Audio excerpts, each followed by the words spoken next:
Good morning students, class 12th subject mathematics. और हम जो टॉपिक पढ़ रहे थे वो मीन वैल्यू थ्योरम्स हैं दो हमारे पास, लैग्रेंजेस मीन वैल्यू थ्योरम और रोल्स मीन वैल्यू थ्योरम या रोल्स थ्योरम जिसको हम कहते हैं। उनकी स्टेटमेंट, उनकी ज्योमेट्रिकल इंटरप्रिटेशन और कुछ उनके रिलेटेड रिजल्ट्स जो थे वो हमने कल पढ़े। आज उन्हीं दो थ्योरम्स पर बेस्ड एक्सरसाइज है, एक्सरसाइज 5.8, जिसमें हमने इन थ्योरम्स की वेरिफिकेशन करनी होती है। सो ये हम एक्सरसाइज करेंगे। इसके अलावा भी कुछ क्वेश्चन वेरिफिकेशन के जो एग्जाम में आए होते हैं कभी या अलग अलग बुक से, कुछ और क्वेश्चन भी प्रैक्टिस करनी चाहिए, तो वो मैं नोट्स अपलोड करूंगा, तो वो आप वहां से पढ़ना। वो भी फिलहाल एक्सरसाइज कंप्लीट करते हैं। Question number 1, verify Rolle theorem for the function. So given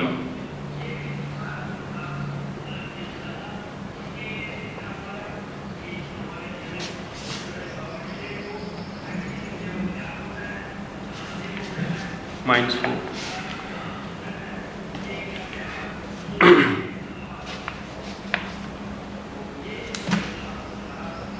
तो कंटिन्यूटी देखनी है क्लोज इंटरवल में, डिफरेंशिएबिलिटी देखनी है ओपन इंटरवल में।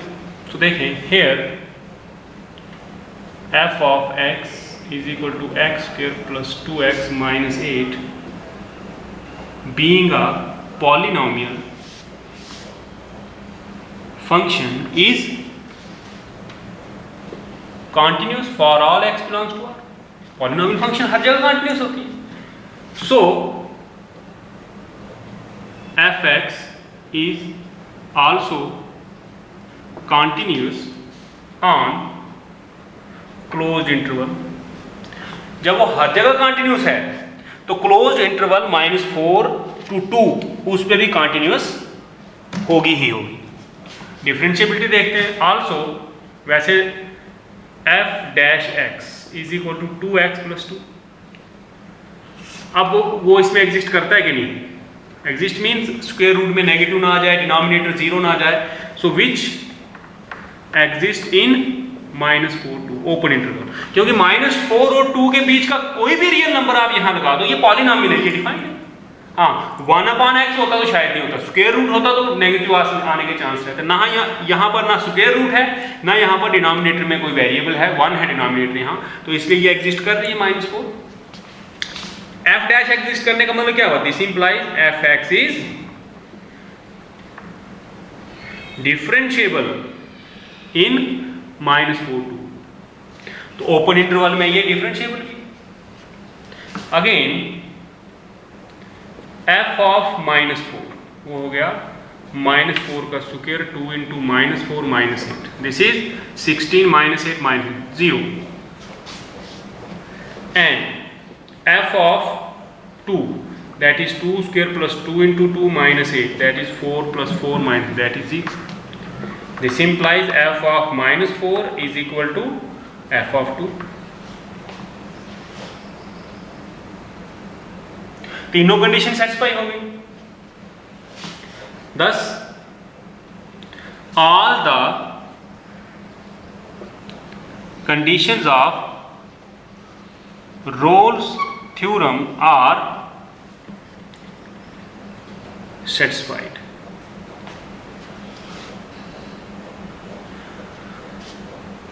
अब इसको वेरीफाई करना है तो हमें एक C फाइंड करना, क्योंकि तीनों कंडीशनें सेटिस्फाई हो गई। तो रोल्स थ्योरम ये कहती है कि अगर तीनों कंडीशंस सेटिस्फाई हो जाएं तो एक C मिलना चाहिए ओपन इंटरवल -4 2 में, जिस पर f डैश C क्या आ जाए? 0 आ जाए, जिस पे डेरिवेटिव 0। सो लेकिन in order to verify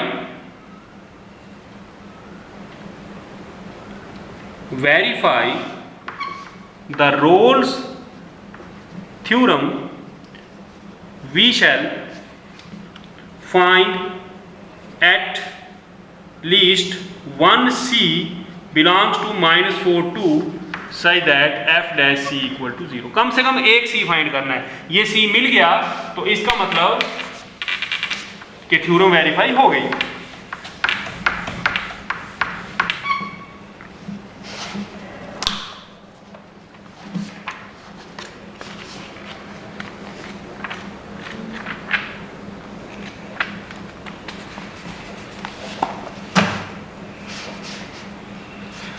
now F dash C equal to 0 implies, देखें एफ डैश एक्स क्या था, एफ डैश एक्स था 2x + 2 implies 2c + 2 equal to 0 implies c is equal to minus, this implies c is equal to -1। अब -1 आई c की value, so belongs to -4 2 इस open interval में है, बस एक c फाइंड करना था, कर दिया। 3 कंडीशनें होती हैं रोल्स थ्योरम की और एक फिर उसके बाद कंक्लूजन होता है। कंक्लूजन ये है कि एफ डैश सी 0 है, तीनों कंडीशन चेक करनी है, अगर वो सेटिस्फाई हो तो फिर सी फाइंड करना है। सी मिल गया, इस समझ लो रोल्स थ्योरम ठीक है, वेरीफाई हो गई। Hence the roles theorem is verified. ये क्वेश्चन आपको 4 नंबर के आते हैं, ठीक है। तो इस तरह के और भी क्वेश्चन, अगर रोल्स थ्योरम की जगह लैग्रेंजेस मीन वैल्यू थ्योरम का क्वेश्चन आया होता वेरीफाई करने के लिए, तो फिर आपने 2 ही कंडीशनें देखनी थी और फिर f dash c is equal to f b minus f a upon b minus a निकालना था। सो मैं पहले एक क्वेश्चन वही करवाता हूँ आपको, verify mean value theorem. Question number 4, question 4 ये रोल्स थ्योरम वेरीफाई की थी। क्वेश्चन नंबर 4 में हम मीन वैल्यू थ्योरम वेरीफाई करेंगे। So given f of x is x square minus 4x minus 3, interval क्या है ए बी, a1 b3, तो interval है 1 4। तो जो अभी क्वेश्चन नंबर 1 किया उसमें मैंने रोल्स थ्योरम वेरीफाई की थी, इस क्वेश्चन में मीन वैल्यू थ्योरम वेरीफाई करनी है। Here f of x is equal to x square minus 4x minus 3 being a polynomial function is continuous for all x belongs to, so fx is continuous on 1 4। भाई polynomial function हर एक real value पर continuous होती है, तो particular case ले लें 1 से लेकर 4 तक का जो इंटरवल है उसमें भी कंटिन्यूस होगी, क्योंकि कंटिन्यूटी आपने पढ़ी है। तो मैंने उसके रिजल्ट दिखाया कि पॉलिनोमियल फंक्शन हर जगह continuous, sin x cos x mod x हर जगह कंटिन्यूस, तो ये polynomial function. Also f dash x is equal to 2x minus 4 which exist in 1 4। ये हर जगह एग्जिस्ट करती है, ये डेरिवेटिव हर जगह एग्जिस्ट करता है, लेकिन इन पर क्योंकि पॉलिनोमियल है, पॉलिनोमियल डिफाइंड होता है हर रियल वैल्यू पर, लेकिन हमें सिर्फ 1 4 ओपन इंटरवल चाहिए था। मतलब this implies f x is derivable on 1। तो मीन वैल्यू थ्योरम में 2 ही कंडीशंस होती हैं, thus both the conditions of mean value theorem are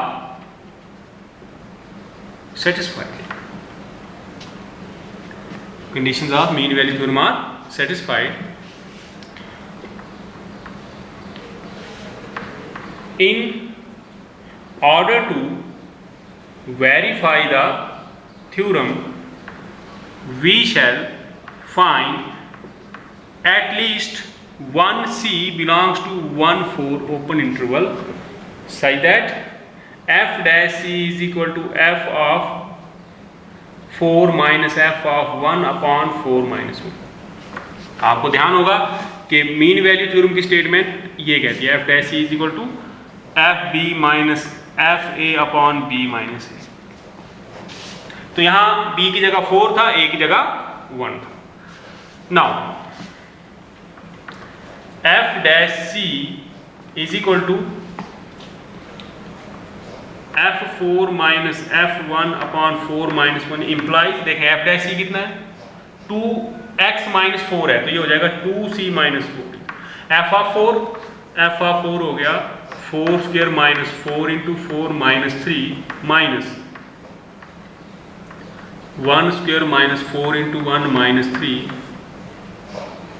upon 3।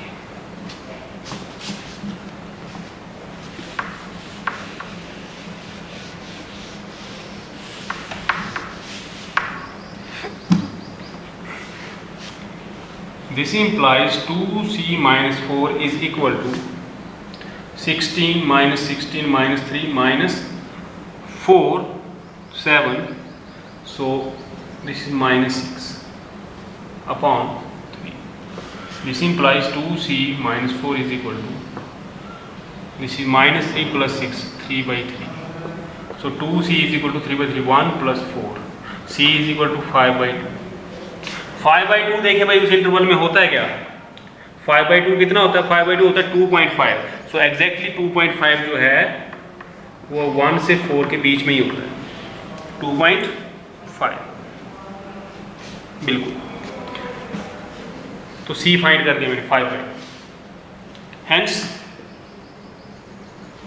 Mean value theorem is satisfied, या mean value theorem is verified. उसने verification लिखा है तो आप भी वही लिखे, इज वेरीफाइड. तो ये वेरिफिकेशन आपने जो है 4 मार्क्स का क्वेश्चन आता है, चाहे रोल्स थ्योरम की वेरिफिकेशन आए चाहे मीन वैल्यू थ्योरम की वेरिफिकेशन आए. ये क्वेश्चन नंबर 4 था. क्वेश्चन नंबर 1 भी मैंने करा दिया. अब क्वेश्चन नंबर 5 भी यही है, verification of mean value theorem. Same इसी तरह पॉलिनोमियल क्वेश्चन है, ऐसे ही आपने उसको भी करना है. सो क्वेश्चन नंबर 5 आपके लिए एक्सरसाइज.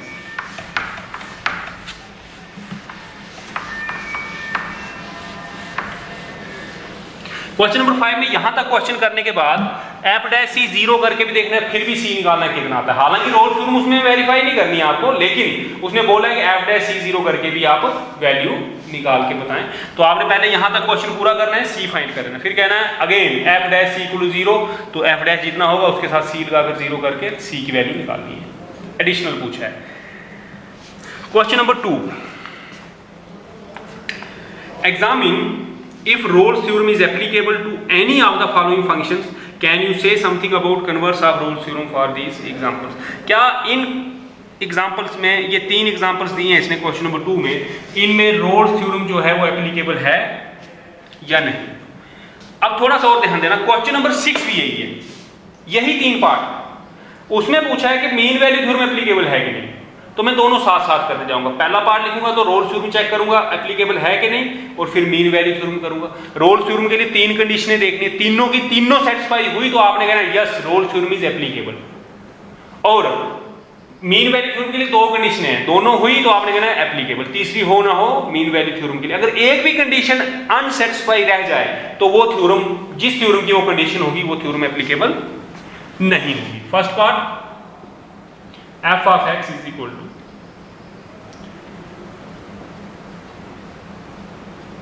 देखें ये ग्रेटेस्ट इंटीजर फंक्शन है, और ग्रेटेस्ट इंटीजर फंक्शन का आपने पढ़ा हुआ है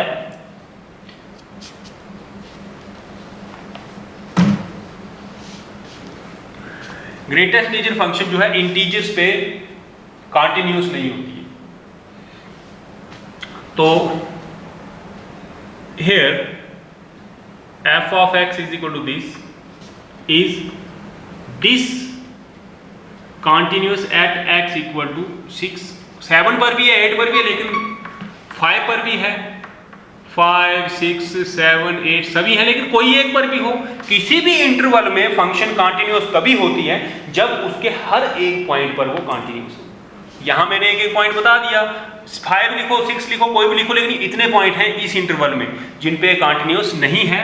this implies f x is not continuous on. अब दूसरी 2 कंडीशनें चेक करने की जरूरत ही नहीं. क्यों जरूरत नहीं है? क्योंकि तीनों कंडीशनें सेटिस्फाई हो तो रोल्स थ्योरम लगती है, पहली सेटिस्फाइड नहीं है. Hence Rolle's theorem is not applicable. Rolle's theorem is not applicable. Converse की बात कर रहा है. कन्वर्स का मतलब एफ डैश सी 0 हो तो क्या ये कॉन्टिन्यूस हो जाएगी? भाई एफ डैश सी 0 छोड़ के जो मर्जी कर लो, ये 5 और 6 पे और 7 पे कॉन्टिन्यूस नहीं होती है. देखें 3 कंडीशन सेटिस्फाई हो तो एफ डैश सी 0 होता है, ये है रोल्स थ्योरम. कन्वर्स क्या हो गया कि अगर एफ डैश सी 0 हो तो क्या 3 कंडीशनें सेटिस्फाई होंगी? भाई इस फंक्शन का नेचर देखें, ये है ग्रेटेस्ट इंटीजर फंक्शन, ये 0 छोड़ के इसका डेरिवेटिव जो भी मर्जी हो जाए, लेकिन ग्रेटेस्ट इंटीजर फंक्शन 5 पे 6 पे 7, कहने का मतलब इंटीजर पे, इंटीग्रल वैल्यू पे कंटिन्यूअस नहीं होगी। तो रोल्स थ्योरम एप्लीकेबल, उसका कन्वर्स पार्ट जो है सेटिस्फाई वैसे भी नहीं होता, लेकिन इस केस में भी नहीं है। तो आपने सीधा लिखना है कि the converse part does not. फिलहाल रोल्स थ्योरम एप्लीकेबल नहीं है। छठे क्वेश्चन में दोबारा यही क्वेश्चन है, उसमें भी यहां तक आपने सेम कहना है। क्यों? Mean value theorem, question number 6 में उसने बोला है मीन वैल्यू थ्योरम एप्लीकेबल है कि नहीं, उसकी एप्लीकेबिलिटी चेक करी, वेरीफाई नहीं करनी है।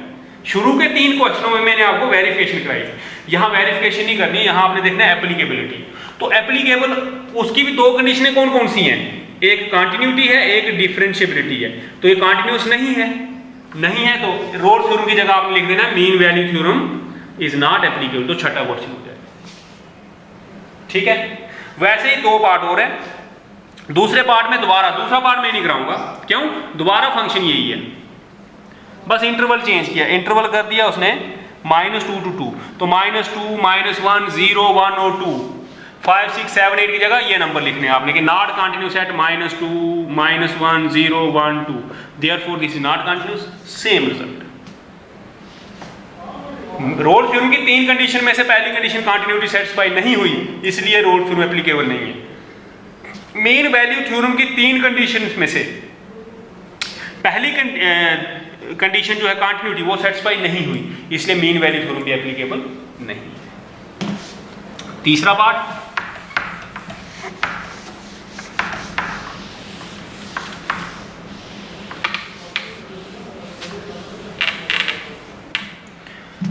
अब लैंग्वेज आपको पता चल गई क्या लिखना है। तो तीसरे पार्ट में देखें, f of x is equal to x square minus 1 for x belongs to 1। देखिए ये पॉलिनोमियल है, पॉलिनोमियल कॉन्टिन्यूस भी होती है और डिफरेंशिएबल भी होती है हर जगह, इसलिए ये कॉन्टिन्यूस और डिफरेंशिएबल होगी, 2 कंडीशनें सेटिस्फाई हो गई। तीसरी देखें, f of 1 वो हो गया 1 square minus 1 0, और f of 2 वो हो गया 2 square minus 1 वो हो गया 3, not equal to 0, means f of 1 के इक्वल नहीं है। This implies f of 1 is not equal to f of 2। तो तीसरी कंडीशन सेटिस्फाई नहीं हुई, hence Rolle's theorem is not applicable. फिर आता है एमवीटी। तो एमवीटी में तीसरी कंडीशन होती नहीं है, यहां होती है कंटिन्यूटी और डिफरेंशिएबिलिटी। ये पॉलिनोमियल फंक्शन है, कंटिन्यूअस भी और डिफरेंशिएबल भी है, continuous on closed interval, differentiable on open interval. So this is both the conditions of mean value theorem are satisfied, so mean value theorem is applicable। Rolle's theorem applicable नहीं हुई क्योंकि तीसरी condition satisfy नहीं थी, लेकिन mean value theorem applicable हो गई। This is all about the mean value theorems and Rolle's theorem. Question number 2 और 6 सेम दोनों पार्ट्स पे थे, बस एक क्वेश्चन इस एक्सरसाइज का रहा। Question number 3, f from -5 5 to r is differentiable function।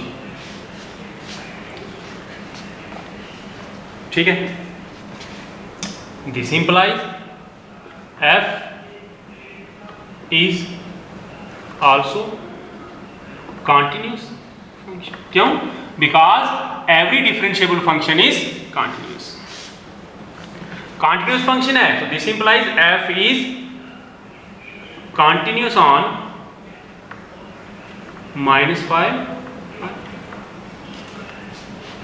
and differentiable on -5, जो हर जगह कंटिन्यूस है और हर जगह डिफरेंशिएबल है। तो इन पर्टिकुलर इस पे कंटिन्यूस और इस पे डिफरेंशिएबल भी होगी। अब ये कह रहा है कि f dash x does not vanish anywhere, then prove that f of -5 is not equal to f of 5। ये कहीं भी वैनिश नहीं हो रहा है, तो प्रूव करना है कि f of -5 जो है f5 के इक्वल नहीं है। Now if f dash x या if f of -5 is equal to f of 5, then all the conditions of Rolle's theorem are satisfied, क्योंकि दो तो पहले ही सेटिस्फाई थी। अगर ये तीसरी कंडीशन हो जाए तो तीनों कंडीशन सेटिस्फाई हो गई, thus all the conditions of Rolle's theorem are satisfied. Therefore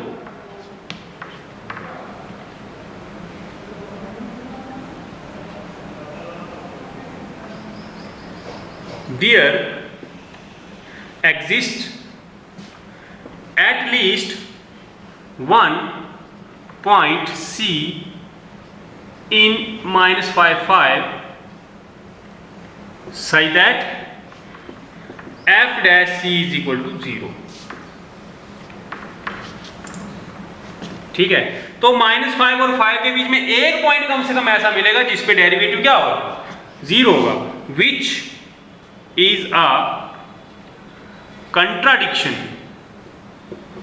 to the given fact that f dash x does not vanish. कहां पर वैनिश नहीं होता है, एनीवेयर। यह कह रहा है कि f dash x कहीं भी वैनिश नहीं होता, वैनिश मीन 0 नहीं होता है, लेकिन अगर ये कंडीशन हुई सेटिस्फाई तो फिर f dash c 0 होगा ही होगा। Thus our supposition is wrong. Therefore f minus 5 is not equal to f of, hence the result. देखिए मैं क्वेश्चन समझाता हूँ। उसने सिंपल लैंग्वेज में बोला था कि f जो है वो डिफरेंशिएबल फंक्शन है। भाई अगर वो डिफरेंशिएबल है मींस हर जगह डेरिवेबल है तो कंटिन्यूअस भी होगी, क्योंकि हर डिफरेंशिएबल फंक्शन कंटिन्यूअस होती है। इन पर्टिकुलर इस क्लोज इंटरवल पे कंटिन्यूअस होगी, क्योंकि हर जगह कंटिन्यूअस है तो क्लोज इंटरवल में भी होगी और ओपन इंटरवल में डिफरेंशिएबल होगी। दो कंडीशनें सेटिस्फाई होगी। अगर f ऑफ -5 5 के इक्वल हम ले लेते हैं तो तीसरी कंडीशन भी सेटिस्फाई होगी, फिर f डैश c 0 होगा। लेकिन हमें गिवन है कि f डैश c 0 नहीं है। इसका मतलब कि हमारी ये सपोजिशन कि मान लो कि f -5 f 5 के इक्वल है, ये गलत है, ये इक्वल नहीं हो सकते। यही हमें प्रूव करना। इसके साथ आपका ये 5वां चैप्टर खत्म हो गया। 5वां चैप्टर खत्म होने के साथ साथ आपकी एप्लीकेशन ऑफ डेरिवेटिव है, उसमें दो टॉपिक, रोल्स थ्योरम और मीन वैल्यू थ्योरम, ये खत्म हो गए। कल से हम 6 चैप्टर पढ़ेंगे और एप्लीकेशन ऑफ डेरिवेटिव के नेक्स्ट टॉपिक जो हैं उनकी स्टडी करेंगे। Thank you.